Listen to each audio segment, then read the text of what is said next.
As chairman of the Grosse Pointe Young Americans for Freedom chapter, I thank you all for attending this event. Thank you personally for the great work you've done, and all the folks at YAF for the opportunity to come here and speak to you. But I understand I'm not just speaking to you. This is being live streamed, and my wife and kids are watching back home. So, hi, Mom.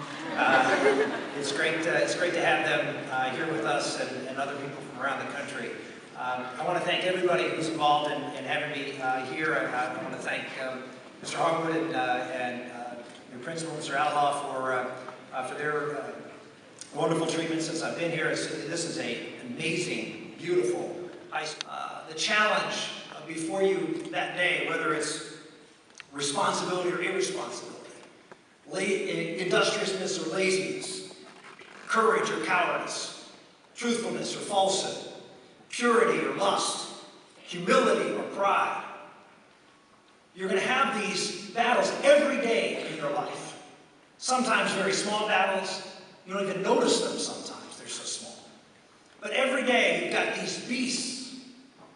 And I ask the question, as everybody does, well, who wins of the two beasts competing? Who wins? And his answer was, the one you face points out. 95% of you go to college. Now, just understand, only 30% of Americans go to college. But 95% of you are going to college. And by and large, although college is not a prerequisite for leadership, there are many great leaders who didn't go to college. Most leaders in America, most people who are going to rise up in the corporate ladder, in the community, most people who are going to rise up in politics or medicine, went to college and had the opportunities to be able to grow as a result of furthering their education. You have that here. You've been blessed. You've been blessed incredibly by being able to go to a school like this and live in a community like this. Martin Luther King talked about that. I think it was a lesson. It was a lesson for me as an elected official, having read a lot of Martin Luther King's work, and others, frankly. He said, I still believe that freedom is the bonus you receive from telling the truth. He went on to say, I'm not a consensus leader, and I do not determine what is right and wrong by looking at the budget of my organization, or taking a look at the Gallup poll, or getting the expression of the majority opinion. Ultimately, a genuine leader is not a sucker for consensus, but a molder of consensus. And on some positions, cowardice asks the question, is it safe? Expediency asks the question, is it politics?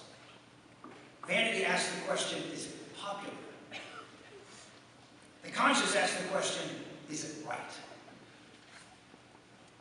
And there comes a time when one must take a position that is neither safe, nor politics, nor popular.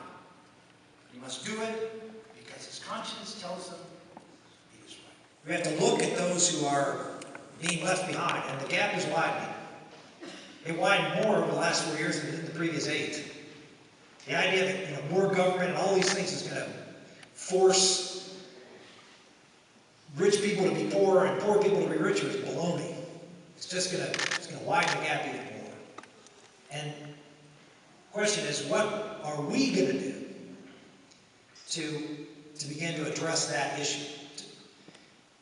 Politically, you're not going to change Detroit politically anytime soon. You're not going to change Pittsburgh politically anytime soon. Or New York, or most of those other places. But you can on a human level. And if we are going to be successful as a movement, as a party, to try to reinstill American values in this country, then we have to understand what that means. And what it means is, we have to do things. That we can't, if we want government to get smaller, then we have to get bigger. Lastly, congratulations to the students at the Assembly for their report. Hopefully their conduct, along with their insightful speech, will help rehabilitate the reputation of the community to its past openness for listening to all points of view before making choices. The question is, will you forgive us?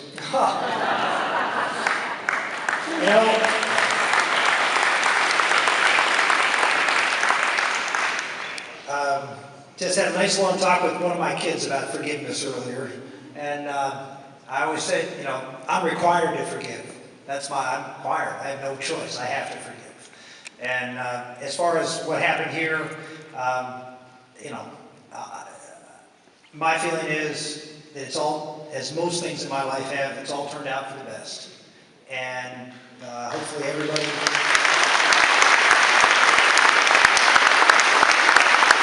I certainly will remember Grosse Pointe South the rest of my life. And if I ever end up getting into this political thing again and running in the state of Michigan, I want to make sure I can come by and spend a little bit more time. Thank you.